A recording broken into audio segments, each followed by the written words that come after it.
The storm raged over the mountains when Daniel Reeves arrived at the old, forgotten lodge.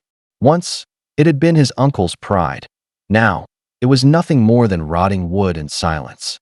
The townspeople laughed, calling it worthless. But as Daniel stood in the snow with his loyal dog, Max, he whispered, "You always hid things in plain sight, didn't you, Uncle?" Moments later, Max began digging near the porch, barking wildly. Daniel knelt beside him, and what they unearthed beneath the frozen ground would uncover secrets buried for decades.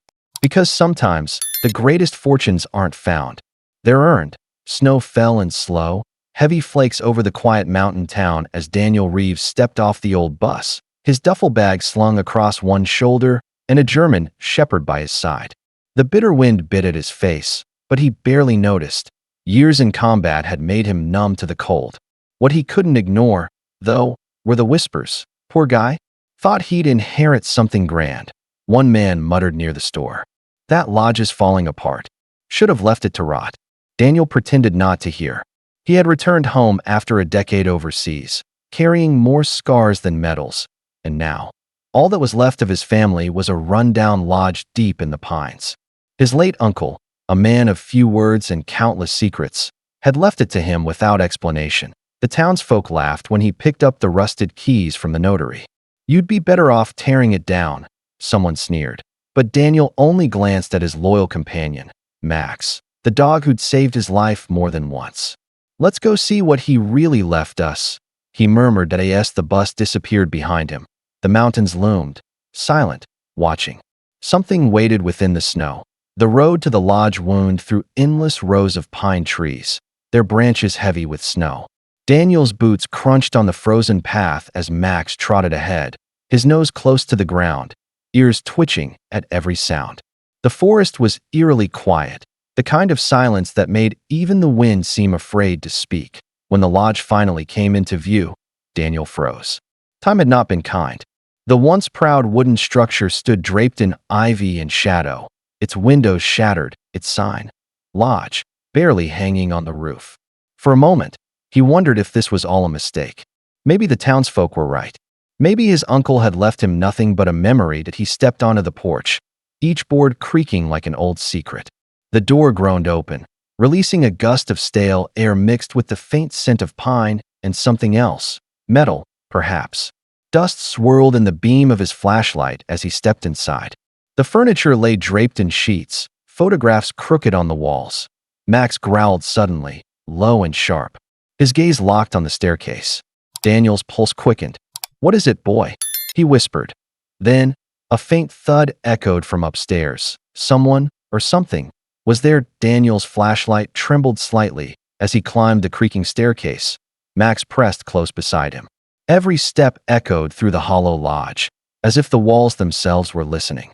When he reached the top, he found a small room, his uncle's old study.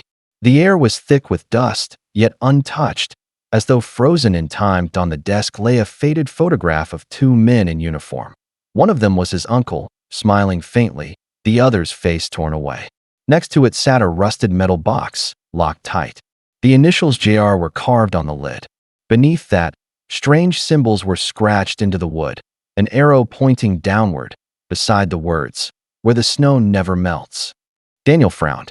His uncle had been secretive, yes, but this felt deliberate, like a message left for him to find. He flipped through the old papers scattered nearby. Invoices, letters, even newspaper clippings about missing gold from a post-war convoy. Each clue seemed to whisper the same thing. The truth is buried. Then Max whined softly, pawing at the corner of the room. Beneath the loose floorboard, something metallic glinted. Daniel knelt, prying it open, revealing a small key, cold as ice. A key to what? He didn't yet know. But the air around him had changed, as if the lodge itself had just awakened. The next morning, the storm had grown worse. Snow fell in relentless waves, blanketing the forest in white silence. Daniel sat by the dying fireplace, turning the small key over in his palm. It didn't fit the rusted box upstairs. He had already tried. Max sat alert beside him, eyes fixed on the frosted window, ears twitching at something unseen. Suddenly, the dog stood and barked once, deep, urgent. He ran to the door, pawing at it, whining. "What is it, boy?" Daniel muttered, grabbing his coat and stepping outside. The cold bit instantly, but Max didn't hesitate. He bounded through the snow toward the back of the lodge, barking louder now, his paws digging frantically beneath an old oak tree nearly swallowed by frost. Daniel dropped to his knees, helping him dig. The frozen earth fought back, but soon his shovel struck something solid, metal. His breath quickened. Together, they unearthed a rusted container, its edges eaten by time. When Daniel pried it open, his heart skipped. Inside lay several small pouches, a stack of worn photographs, and a sealed envelope marked for Daniel. His hands trembled as he picked it up. The handwriting was unmistakable, his uncle's as the wind howled through the trees. Daniel whispered, "You knew I'd come back, didn't you?" Daniel carried the box inside, his fingers numb from the cold. The firelight flickered across the envelope as he broke the seal. Inside was a letter, the paper yellowed, the ink smudged but clear enough to read. "If you're reading this, Daniel, it means you finally came home. They called me a fool for keeping this place, just as they'll call you one. But what I hid here was never about greed. It was about honor." Daniel's eyes narrowed. The letter continued, "During the war, my unit recovered gold stolen from innocent families. The government ordered it destroyed, but I couldn't bear it. It wasn't ours to erase. I buried it here, to protect it until someone worthy could return it." Daniel looked back into the box. Among the photos were images of soldiers, some smiling, others weary, and beneath them, wrapped in cloth, were gold coins stamped with foreign seals. He exhaled slowly, realization dawning. This wasn't just an inheritance. It was a legacy. Outside, headlights appeared through the storm, townspeople arriving after hearing rumors, their faces pressed against the windows. Hungry with curiosity, Daniel folded the letter carefully, whispering, "You didn't leave me a fortune, Uncle. You left me a choice." And in his heart, he already knew what he would do. Morning sunlight poured through the cracked windows, scattering golden light across the cabin floor. The storm had finally passed. Outside, the lodge stood proud again beneath a sky clear as glass. Daniel sat at the old table, the letter beside him, the gold still untouched in its box. Max lay at his feet, tail flicking lazily as if sensing peace for the first time in years. He had made his decision. The treasure would not be sold, nor hoarded. It would be used for something greater, something his uncle would have wanted. That very week, Daniel contacted a veteran foundation and arranged to donate nearly all of it to help soldiers' families who'd lost everything.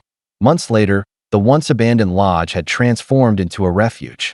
Its sign, newly carved, read, "The Guardian's Haven." Veterans found warmth there, families found safety. And every visitor who entered whispered stories of gratitude on the first anniversary of its opening. Daniel stood on the porch, snow falling softly again. Max sat proudly by his side, a golden tag glinting around his neck, carved with one word, honor. Daniel smiled faintly, gazing at the mountains. "Guess we found the real treasure, huh, boy?" Max barked once, the sound echoing through the pines, clear, loyal, and eternal.